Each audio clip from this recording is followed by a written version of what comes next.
This podcast is part of the C-Suite Radio Network, turning the volume up on business. Hello, and welcome to the Plugged In Podcast, where we talk with founders and CEOs in order to bring you the real stories of failures and triumphs, highs and lows they've experienced on their journey toward success. We will go in depth with our guests to give you insights into how they have taken an idea from concept to realization, making those first key hires to building the right team, scaling revenues, how they overcame obstacles, and much more as we learn how they achieve success. This is the podcast that you want to subscribe to if you want to learn how to succeed. Hello, everyone, and welcome to another episode of Plugged In. I'm Ellie Mandelbaum, an industry veteran who decided to do more than just listen to podcasts, but to actually start one, in which I interview people much smarter than me. In this episode, we are speaking with Ofer Fryman, CEO and co-founder of Syte. Before venturing into tech entrepreneurship, he was previously with Hewlett-Packard, Jungo, and Microsoft. Ofer brings in 22 years of passion in machine learning and deep learning. Ofer, welcome to the show. I hope I covered everything. I'm sure I missed out on a lot. If not, why don't you fill in some of the blanks on your background?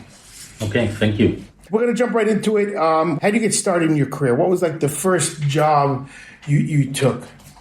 Okay, so my career in computer science started when I was a student in the Technion. That was in the year 1996, so that means that I'm pretty old.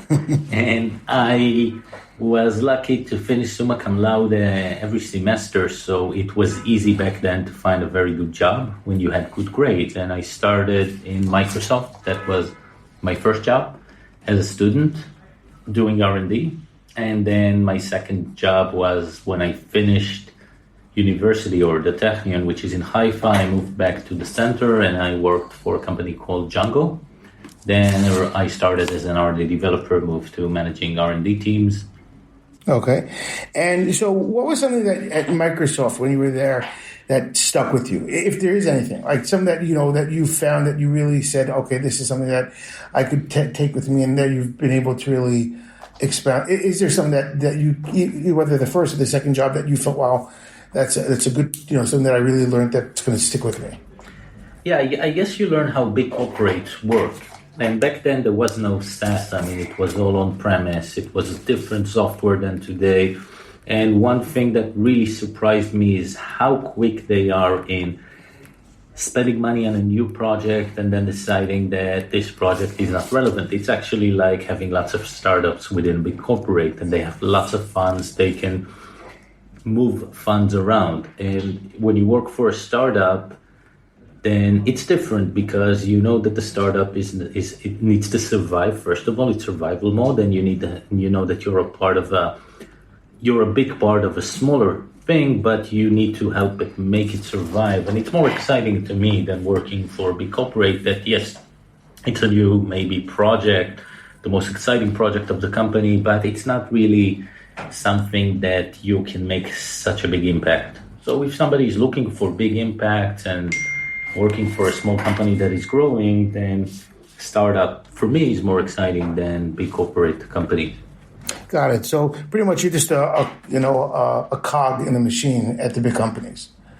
Well, you can look at it that way, but you can't really make an impact on companies that are huge, because you're one person in a huge system, already very successful system. It's work. It's also can be exciting to some people. It depends what people are looking for. So leaving that type of company. So how do you get then into the startup world? And then I'll go back to my other question. But let's just focus on So you're at the big corporation. When did you get the bug? When did you realize that it's great that I got the experience, but I don't want to be there anymore. I want to do something smaller. So I always wanted to join a startup. So I worked for Microsoft. I was a poor student. I needed the money, and they had great food when you work there. So I was in a different kind of survival mode. Just when he means poor student, he meant monetarily poor, not a poor student in the sense of bad grades. Very good grades, not a lot of money and food to spare. So I worked for Microsoft. It was a great experience, but then when I finished and had some software experience, I could really choose where I want to work. And I looked for an exciting startup. Jungo for me was the most exciting startup out of many. What did they do? Well, the thing that excited me the most was they developed software that automatically developed software. Okay. So it's it wasn't really AI, but there was very unique automation there. The company was acquired by NDS, and NDS was acquired by Intel, so it was successful in its nature. Got it. Okay, so is there something that you failed at early on that bothered you? Like, whether it was, again, a project they did at one of the first jobs or in college, and then how did you overcome it? Okay, so I think that we're going into a subject that I really like to talk about. Because first of all, my idea of when you're cooking, break eggs, don't call it failure, call it let's break eggs to make a very good omelet. Because the more eggs you break, the better your omelet becomes. You become more professional. So of course I failed a lot in my career.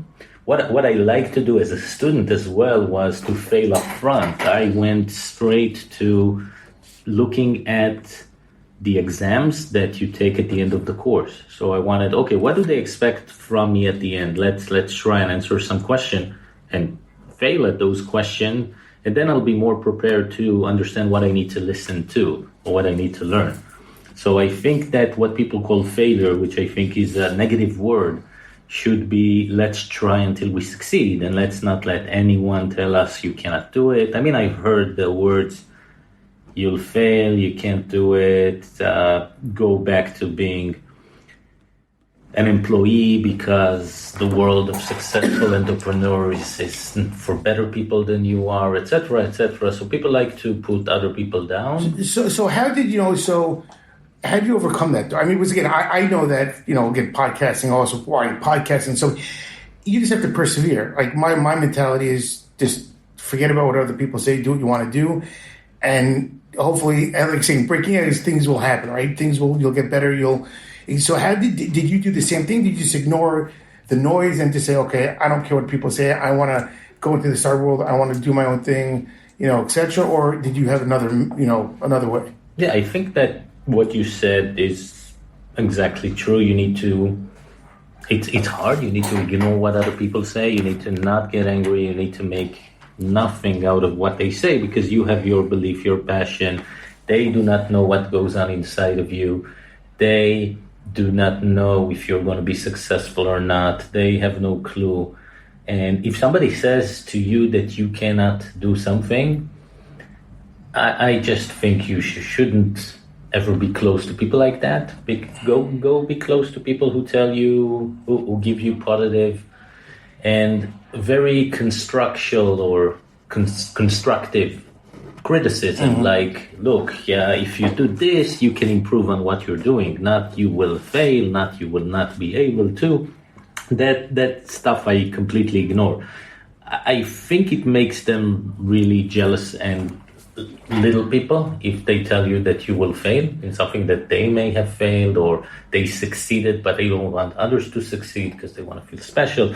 So it surprisingly happens a lot. There's a lot of people, by the way, that are positive and helpful, and they will encourage you along the way. Stick to them. Don't stick to the negative people. Listen to your own passion. That's a great question. I'll come to that later. But just in terms of when you started Syte, did you come across VCs that were supportive? But that'll be later. I want to actually go from there into Syte and really, So why don't you tell us a little bit about Syte so people who are listening, my ever-growing listenership, tell them about Syte, and then we'll talk about how you came up with the idea and how you built it. So a few years ago, I tried to find something for my wife online, and there were so many deep learning technologies and companies doing what people call AI today. And I said, okay, to Lihi, my wife, I'll find this for you. And I used everything from Cortexica, ASAP54, just visual. The name goes on and on and on and on, and nothing really worked. They all showed not accurate results, bad results. So what I did was, I was surprised, I was baffled why that is, and then I contacted a guy called Helge Voss, who I admired for, I think, about 20 years. Why? Because he developed a lot of machine learning algorithms from scratch. CERN actually selected his open source AI platform because it outperformed anything else. Same data. Usually machine learning is bound to the data. So different boosted decision trees algorithm, which was once before deep learning used a lot, with the same data would give you probably the same accuracy results. His algorithm used to outperform by a lot all the other algorithms. He always find ways to tweak, ways to do things more exciting and better. And that's why CERN, if you don't know CERN is a Central European nuclear something. And it's a world-renowned place. And in CERN, by the way, a lot of things are 5 years ahead of the Silicon Valley. Like they invented the touch screen. They created it. And touchscreen is now one of the most popular. We use touchscreen every day. And they invented the internet. They invented a lot of things in CERN. Their idea was to reproduce the creation of the world, so that they built tunnels under Geneva. It's a very famous Large Hadron Collider experiment. And they knew they were going to collect billions of data points every day, and they had to analyze them quickly and very, very accurately every day. And that's what Helge did. He managed to build something that could detect what is a God particle, a Higgs boson particle, and what is not, in a very accurate way, very efficient. So that's why I admired him, and then I contacted him and said, "You're my guru. Why doesn't visual search for fashion works?" I mean, they're using deep learning. They're then doing lots of... So you went to a nuclear scientist or, an engineer, and, it's the same principles that you look to analyze. Why can't you take that to analyze, the clothing on the internet? In a sense? Yeah, so it sounds strange, but Helge's passion was machine learning and deep learning, and actually finding the needle in the haystack. For example, Higgs boson is a very complex image to analyze and to compare with what's not Higgs boson. So what he did was visual search or image recognition, high scale, very hard to do for, of course, physics, but the same principles apply to any visual search. So I asked him, and then he said, he did know me. He asked, "Are you Israeli? Are you sitting in Tel Aviv opening a startup? Because if you are, I want to join." And then we became friends. Interesting. And, yes. So he had the bug, in a sense. He wanted us to open a startup from, I guess, the last 20 years. Did you expect that to happen? No. and when that did happen, we were like, I just hit like the jackpot, just like... No. I thought, okay, that's interesting. Let's talk to the guy, because I'm curious now. I mean, this guy is German, not Jewish. He's been to Israel a couple of times, from what he told me. He loves Israel. It was unique. So he came to my house. I lived in London back then. He came to my house. We became very good friends, and then we decided with the other founders that yes, we'll take this challenge. How long did that happen? Right, from the time you and your wife were figuring out that there's a problem, to speaking, and then starting the company. I'll ask you how long did it happen since you started doing those podcasts, since you decided. So for me, it's just one long day. I don't even remember. It's been like 5 years, and it's just seemed like one. I mean, founders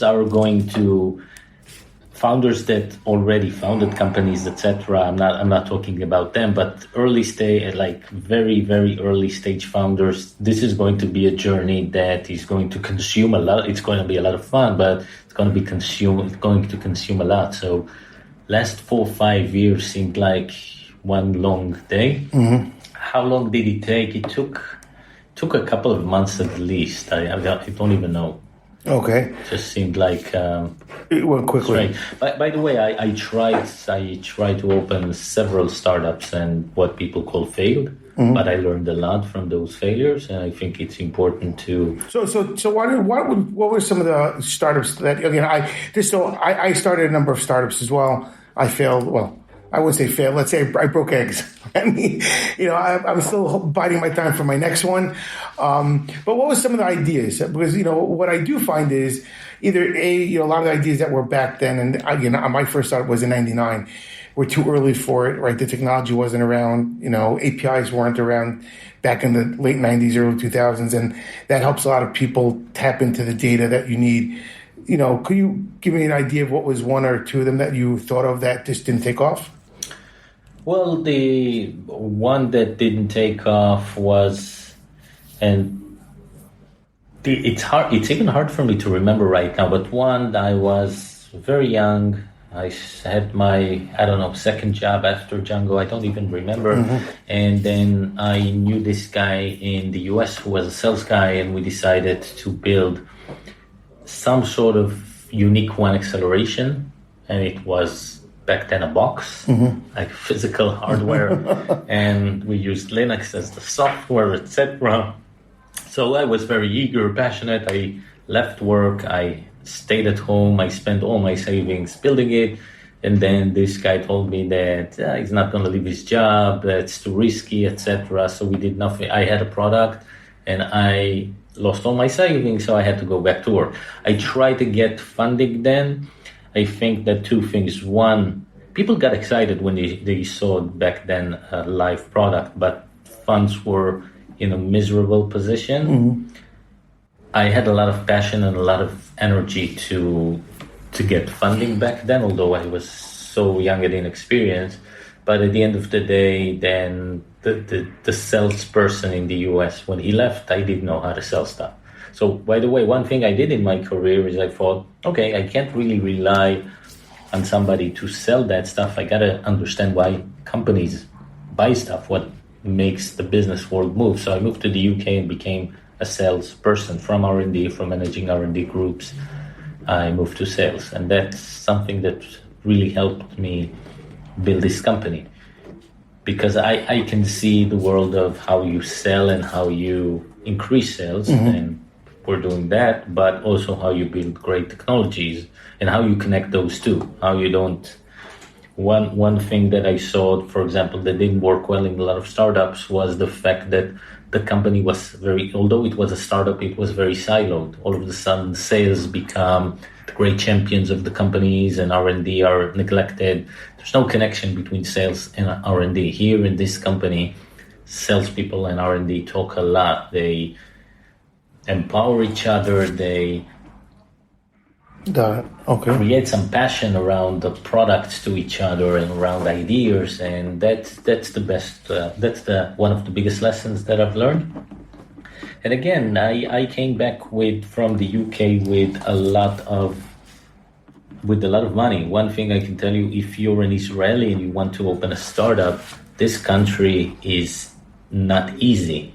It's not easy to open a startup when you don't have a lot of money. We were lucky we came from England with a lot of money. This is after your second startup, your startup that you mentioned that you wasted all your savings or yeah, that was when I was young. I tried to create 2-3 startups since then. Not they didn't took so much of my time, energy, and savings, but Syte was the next one where I really spend a few 100,000 shekels at least of your own capital. My own capital, just to support ourselves, because it was hard to get funding. We moved from London here, and I thought this was the startup nation. But one thing is that the Madan Rashi, how do you call it? The chief science. The chief science office. There was a guy there that came and he said, "Look, we don't need people like you here in Israel. Go back to Europe and open that startup." Seriously. And he was sexually abusive. So I was sickened by the Madan Rashi. I think it's every time I pay taxes and it goes to the Madan Rashi, I feel, oh my God, this is not going to the right. This is going to. He just wanted to tell us to quit, go back to what year was this? This company will not succeed. This is 5 years ago, or around 5 years ago. So, good thing is that they change. I don't know if they changed. This guy is still there. He's still there. very big shot there, and he's. I don't understand how someone like that could be a part of the Madan Rashi. I think it's. This goes back to what you go back to you were saying early on is the naysayers you just got to push to the side. Yeah, he just tried to tell us that we will never succeed. We had a woman as part of our co-founders. Mm-hmm. He's very much against women. This was just disgusting behavior, and I'm still shocked every time I remember. So I think that founders in Israel, it's going to be tough. I mean, if this country doesn't change and doesn't really become a startup nation. It's not like the UK where it's easy to open a startup. There's lots of money. The government is very supportive, and like in the US where there's a lot of money pouring in. This country is tough. There's one thing that is great is the Machon HaYetzu. They're amazing. It was a huge surprise to work with. They're not really government. They're semi-government, but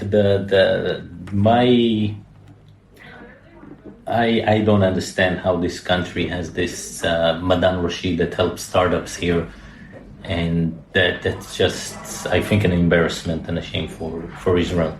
I hear that, and I hope again, I hope that's not the case at all. But I do hear that part where they make it more troubling, and that definitely the sexual harassment aspect to it is definitely disturbing on that side. I mean, I've spoken to a number of women, and for the most part, they're able just to push forward.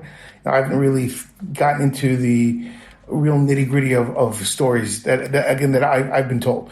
But we're going to keep moving on. So let's go back a little bit more in terms of launching the product, right? So you brought everybody, you brought your team together early on. When did you have a demo? And when did you have a demo enough to say, okay, either bring it to market or bring it to an investor for them to see it, or did you wait for you to get some traction before you went to an investor for initial funding? Well, luckily, one of the angel investors loved the idea, so he gave us some money before we actually had a product. We actually gave us $200,000, and that helped us with some salaries and building the first prototype.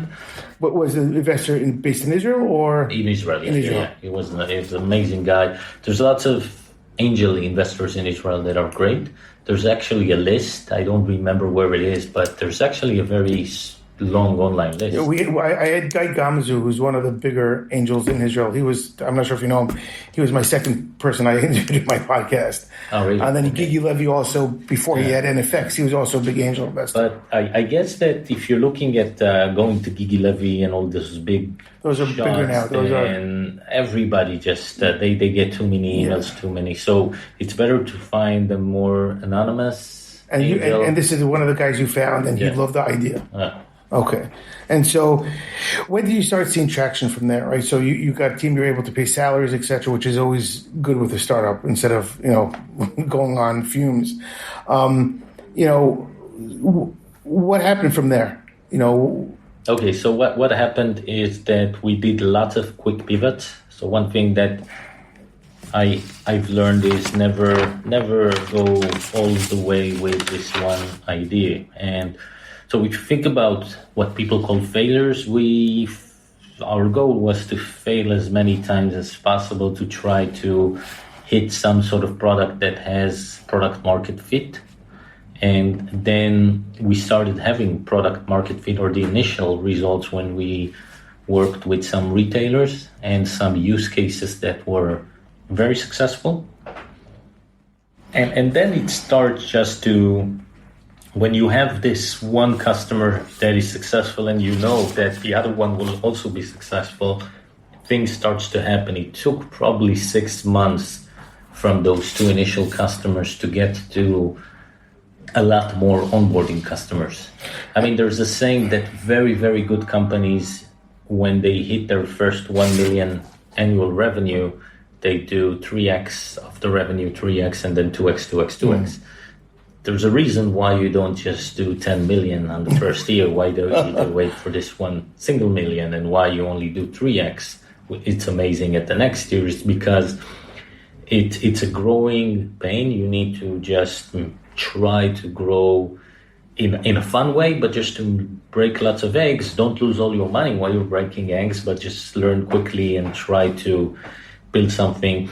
And it's if you take me to beginning of 2018, where we didn't have a lot of revenue, to now where I'm more confident. Of course, if you take me back there, I don't have now a list that would help me do things much differently. Yes, I've got more experience now, but again, you need to believe that you will find something that will work and stick to that belief. So I hear that. So I want to talk about your first two, clients in a sense, because those are the hardest, right? You have a product, you have an idea, you need to pitch, right? So did you sell it yourself? Did you go and find them? And do you mind if you say, like, who was one of the first two partners that you... So Kohl's, I was introduced to Kohl's, and I found this amazing woman called Garima from Kohl's in the US, and she was very innovative. She loved the fact that what we did actually works, and she became our first customers. And we're still friends until today. And the other customer was Boohoo. Boohoo was actually introduced and was... a joint work with me and Susan. Susan is our first employee in the UK. She's almost like a semi-co-founder because she started with us from very early stage, and she came from many years in Marks & Spencer and other retailers, and she understands also the new fast fashion, young generation retailers. And those were the two customers. Oh, that's a big customer. It's a different kind of Kohl's is a big customer. Like that is it's not like some. Kohl's is a major retailer in the U.S. It's a massive, company.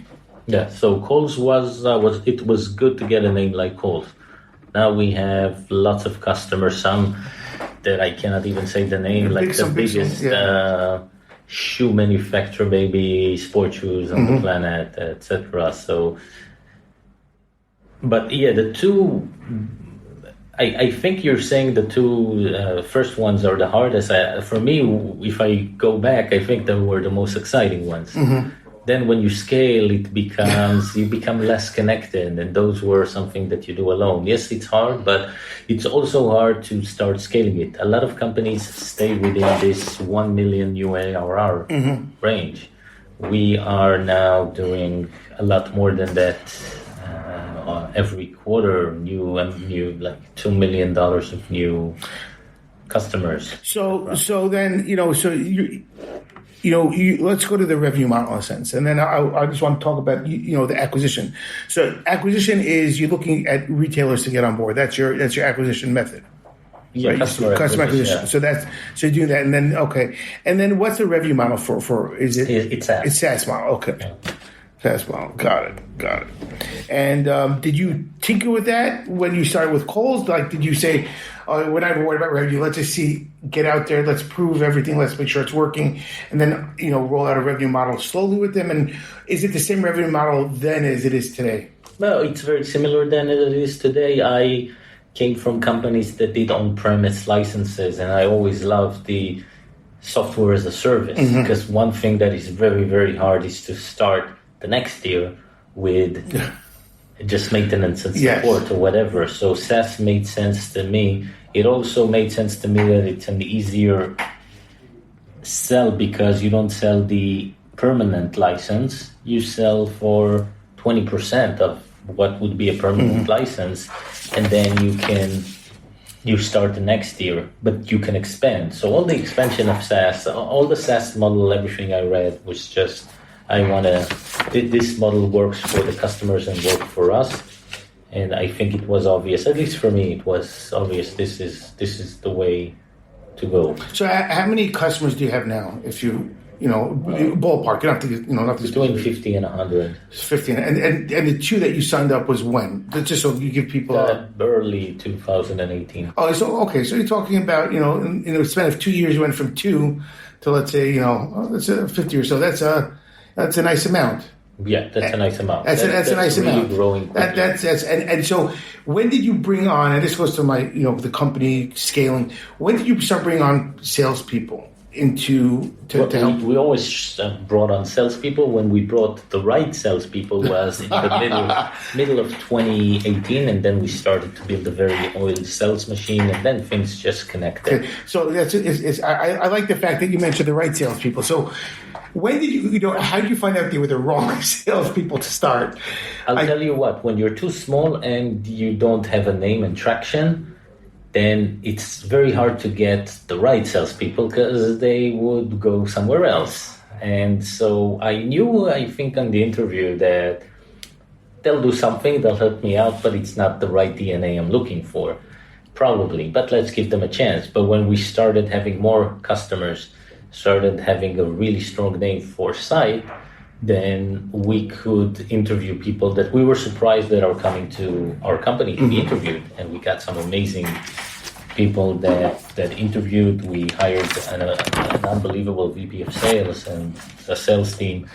And the fact that you can create here in Israel a brand that people like, a company that people like to work with and get talented people, is a major thing that help you scale. The first thing, the founders has to do everything, but if you want to scale, you have to increase your management team, you have to increase trust in people, you have to bring lots of very good people that are very well motivated. Agreed, 100%. So what is the culture as you're scaling? So, when did you close your first, after the 200K, when did you close your first round? I don't remember the date, but it was almost $2 million from Magma and Keshet. Okay, and so when did you start scaling from there to now? How many employees do you have now? We have around 70 employees. Okay. And we are supposed to double it. We started really scaling in the mid of 2018, where our sales grew and grew and our revenue grew and grew significantly. Got it. And so when you started scaling, what was the culture that you wanted to create and give to your employees, like to build, and that's a quick scaling, right? From that time to you scale very rapidly and finding the right employees, putting the processes in place, creating the culture. Did you have a specific culture in mind that you wanted? Well, I have a specific culture in mind. I think that the culture should come from me, but also from the employees. And I know a CEO. Wow, he's going to kill me if I forget the name. I usually forget his name. He's called Tom, but I forget the name that he's the CEO of. Tom Livne is the CEO of. And he showed me the best way to implement culture. But our besides implementing it, which is something we're doing right now, the culture that we have, Verbit is the company name. And he did lots of research on how to build the best culture within the company, once you choose a culture. So the culture that we have right now coming from me, and it's not yet been processed where people from the company influence is, first of all, I think that things that goes without saying, passion, etc. But there's no bullying here. I've seen lots of companies where there's one guy who is the best-selling guy or the best technological guy, and he's bullying others, and the management is afraid of him. They let him do it. This is not going to happen here. And another thing is that we have to work together. We can't work in silos. The one thing very important for me is really obsession about our customer success. The reason we're here is to make them successful. I mean, that's the reason we wake up. That's why we build all of this. Without our customer, there will be nothing. So we, in my opinion, must be obsessed about their success. I don't sleep at night if I know there's a customer who is not happy with something that we're doing. And how often does that, that happen, right? When a customer comes to you and says, or, an epic, in a sense, egg breaking, if you want to say that, how quickly were you able to tackle that issue? Were we able to work quickly, say, okay, we hear you, we're going to go in there and fix it, or, So it's a very interesting question. When you're small and the founders do the customer success, the customer is very happy before he even says anything. So it's very, very rare that they say they're not happy about something, and you're very, very proactive in fixing it, or they see how fast you move and how proactive you are. When you scale, you can't really work directly with lots of customers. Then when X starts to break, you understand that you didn't really build all the models to explain to your new customer success team what is successful onboarding. It's in your head, but it's not necessarily in their heads. And then you have some failures, some problems, some things, but quickly you learn that you can put things in place to make it right.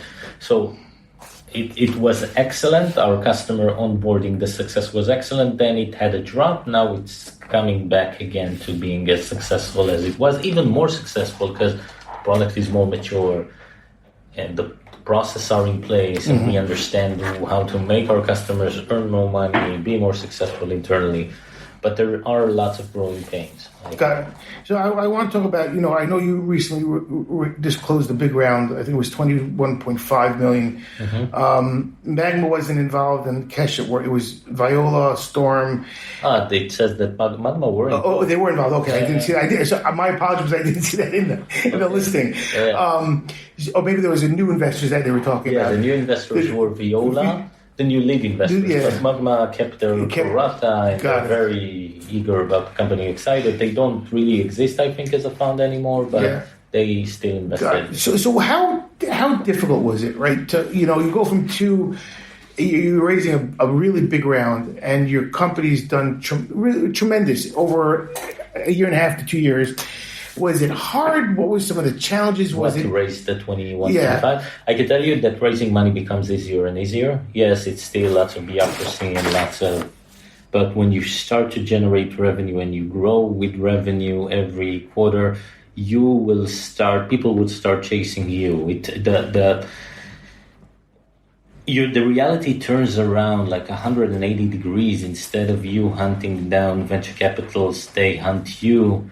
They send you emails, they want to meet you, they want to keep on track, even though they won't invest in your B round, only in your C round, still want to meet you and talk to you, etc. So you're going to get hunted. So this is not going to be more challenging. It's unless the company starts failing, and then the down round is always bad. Well, we all know what just happened with WeWork. Yes. That is just, again, a lot of companies should just take heed and see that as, okay, what you shouldn't be doing. But, did you find that you had a lot of people interested? How do you pick the investors that you chose? That's a good question. So I think that survival for founders is that it's very hard to find investors, and you take the one that will put money on the table, and this is the only one. But when you have lots of suitors, is the right word? You have lots of suitors. I believe you should choose the right partner for you. They're going to spend you're going to get married to them essentially. So you need to find people that you really like personally. You can feel that they're the same DNA, that you can work with, etc. Because there are going to be frictions, misunderstandings, etc. And it's going to be more than even marriage. And you're going to have different objectives at some point. So choose the right partner. And we chose the partner that we thought was the best for us, not necessarily the venture capital with the best brand to their name. Yeah, okay, I hear that. I mean, that's it's also good advice. So we have another about 7 minutes or so. So we're going to go more into now, some of, I would say, the management aspect to it. And that's what I'd like to ask a lot of CEOs is the hardest decision you made as a CEO here, right? What was one of the harder decisions that you had to make, and how do you tackle it? Right, and then I'll go more into skill sets and style that you've cultivated over time. I think it's always hard when you have to fire someone, and I've learned over time that we recruit people very carefully and try to make sure that they have the same DNA. But sometimes it just doesn't work and it doesn't fit. So right now I've learned that this person is suffering. You need to let him go to a place where he can flourish. So we do it in a very good way of embracing them and helping them with their next journey. But it was hard in the beginning because I wasn't mature enough to understand that I need to help someone move to another path. Human beings is always the hardest challenge and the most fun, of course. And the hardest decision, I can't recall anything that I would say the hardest decision. Okay. Unless you can give me an example. Well, I mean, pivoting, right? Let's say pivoting. Pivoting is always a challenge, especially when you have investors, right? So when, I know when you hit your head against the wall and it's just not working, and you have to say, okay, we have the idea. Let's try and, like you're saying, fit the right market, right? Was pivoting difficult? So I told my board up front every time that I saw them that our goal, we have good technology, we don't have a product. We're going to do lots of egg-breaking things where we're not going to be this company that has one big vision and they're going to conquer the world with this specific vision. It's going to fail or not. Mm-hmm. I believe in always testing the water, breaking eggs, building new products, doing a lot of things, and not just my vision is the best. And that's what I prepare them always up front, and every time I reminded them when they ask me, well, what is your big vision? Well, my vision is we want to be the best in AI, maybe for retailers, maybe for publishers, maybe for this, but we're going to try until something sticks, until we find that the product fit or something like that. So that's, and again, I think that there may be some people that have an idea that just works from scratch, but I think there's so rare that most of the successful companies are ones that had to pivot a lot. I've learned a lot from my first job at Jungo with Ofer Fryman and Frymam. They pivoted a lot and they did it very quickly and efficiently. And that's their goal, is to create lots of pivots and always successful with that approach. Got it. So I know you mentioned a mentor before. Who did you turn to as you're building Syte? Did you turn to someone outside the company for advice? Your angel investor, was he a sounding board that you could go to and saying, listen, I have a lot of choices here. How do I make the best choice in terms of an investor? Or did you rely more upon yourself? Okay, so it's a mix. I like to hear a lot of suggestions, have mentors. I personally have a mentor right now. He's an American Jewish person, but he built lots of very, very big companies managing 1,000 people plus, etc. And again, you need to listen, but you are the only one who understands the reality of your company. So you need to listen, but always adjust what they're saying to either they're wrong because they don't know the reality, or yes, their advice is solid for my reality. So listening to advice is very, very important, but understanding how to filter the right ones between the bad ones, or not bad ones, but not suitable for your situation ones. Also, Ofer Fryman that I worked for at Jungo helped me at the beginning of this company. He actually introduced me to venture capitals and was very supportive of our company. Okay, and so what did you want to be when you were 15? This is a little, out of the box question. I really don't remember, but I guess my mother wanted me to be a doctor. I probably wanted to be a professional surfer. And okay, got it. And in terms of habits, right? Is there something that you do on a daily basis that keeps you focused or keeps you, sharp in the sense of, okay, if I don't do this, I'm out of whack, or I need to do this to start the day? So I changed my diet to one that I have more energy and a lot more energy. I need to sleep less. And then I started exercising because that diet gave me lots of energy. And exercising, I think the body, mind, soul are very connected. So you need to make sure that your body functions in the right way.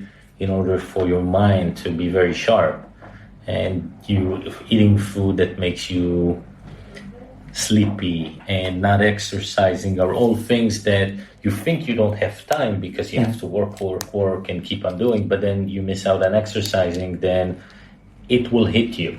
It will hit you. Your back will hurt, your head will hurt, you'll be more tired. So I'm trying to exercise 3 times a week at least, and doing things that I know will help me function well, eat very healthy food, and that's it. Excellent. Well, thank you so much for your time. For all those listening, be sure to subscribe to the Plugged In podcast on Apple, on Spotify, on Google Play, wherever. We're everywhere.